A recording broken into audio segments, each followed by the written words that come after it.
नमस्कार, मैं हूं अमित सिंह और आप देख रहे हैं फर्स्ट बिहार झारखंड।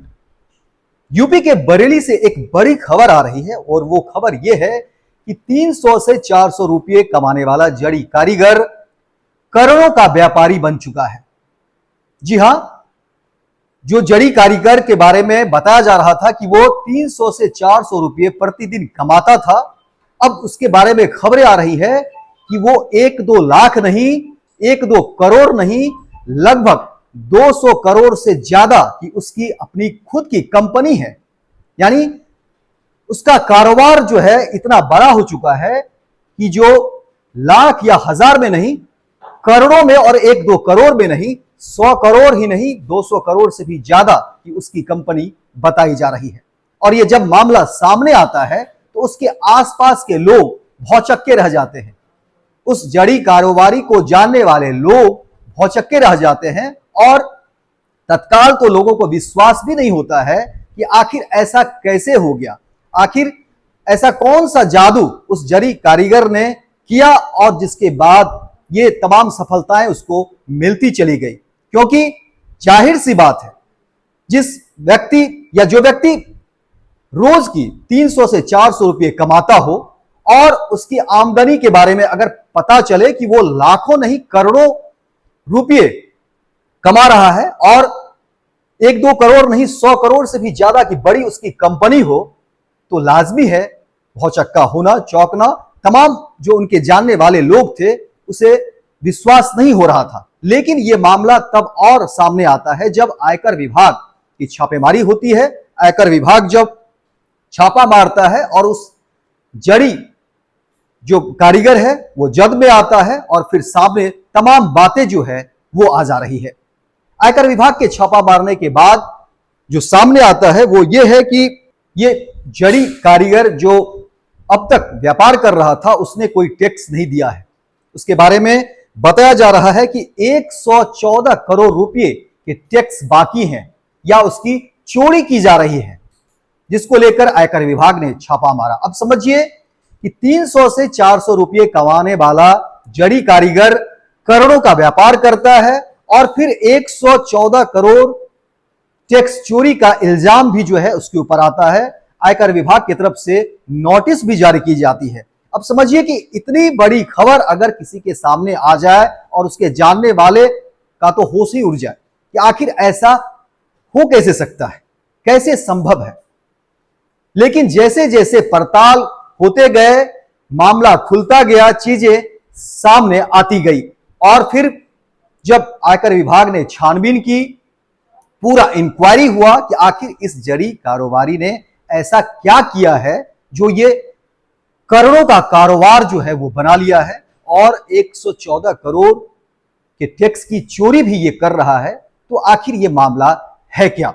अफसरों ने फिर जांच पड़ताल करनी शुरू कर दी तो मामला पूरी तरह से अलग दिखता हुआ नजर आया। बताया जा रहा है कि दुबई में नौकरी लगवाने का झांसा देकर ठगों ने बरेली के जरिए कारीगर फूल मियां के दस्तावेज ले लिए थे और उसके नाम पर दिल्ली में ही कंपनी बना ली थी और कंपनी ने इस बीच में लगभग 232 करोड़ रुपए का कारोबार कर लिया था। और फिर आयकर विभाग से टैक्स चोरी का नोटिस मिलने पर मामला का खुलासा हुआ तो आरोपी जड़ी कारीगर को धमकी भी देने लगा और फिर जड़ी कारीगर डरते डरते एसपी से अपनी गुहार लगाने पहुंचा। और यह मामला यहां से शुरू नहीं होता है, यह मामला काफी पहले से शुरू होता है, क्योंकि यह जड़ी कारीगर से जब पूछताछ की गई कि ये तुमने इतने पैसे कहां से लाए, इतने पैसे कहां से तुमने बना लिए और इतनी बड़ी कंपनी तुमने कैसे खड़ी कर दी, तो जड़ी कारीगर ने जो बताया वह चौंकाने वाली बात थी। जड़ी कारीगर ने कहा कि उसकी इतनी हैसियत नहीं है, वो तो 300 से 400 रुपये हर रोज की बमुश्किल कमा लेता है और उसकी पढ़ाई भी इतने नहीं है, वो लगभग 5वीं तक जो है पास है, 5वीं तक उसकी पढ़ाई है और उसकी आर्थिक स्थिति बहुत ठीक नहीं है। उसके काम जो है वो भी हर रोज उसको नहीं मिल रहा था, क्योंकि वो जड़ी कारीगर है, उसके लिए उतने काम हर रोज नहीं आ पा रहा था। वो बहुत मुश्किल से अपना जीवन जो है वो चला रहा था और इसी दौरान कुछ लोग उसके संपर्क में आते हैं और बताया जा रहा है कि उसके मोहल्ले के ही कुछ लोग थे और ये जड़ी कारीगर का नाम फूल मियां है। और फिर फूल मियां ने बताया कि उसके आस पड़ोस में ही कुछ लोग थे जिसने दुबई में नौकरी करवाने के नाम पर झांसा देकर उससे कागजात ले लिए और फिर उस कागजात के एवज में भी उसको कुछ पैसे भी दे रहे थे। तो अब समझिए कि कितनी बड़ी ठगी हुई और ठगी के बाद जो चीजें सामने आ रही है वो बिल्कुल चौंकाने वाली है। और उस फूल मियां जो जड़ी कारोबारी है, जड़ी के जो कारीगर हैं, वो बिल्कुल स्तब्ध है। वो कुछ कहने की स्थिति में नहीं है क्योंकि उसको तो लग रहा था कि उसकी नौकरी पक्की होगी, उसकी नौकरी लगेगी, अच्छी नौकरी लगेगी, इस उम्मीद में वो बैठा हुआ था और इस भरोसे के साथ कि वो देश से बाहर जाकर के कुछ अच्छा करेगा, अपने घर परिवार के लिए कुछ पैसे जुटा पाएंगे, पैसे कमा पाएंगे।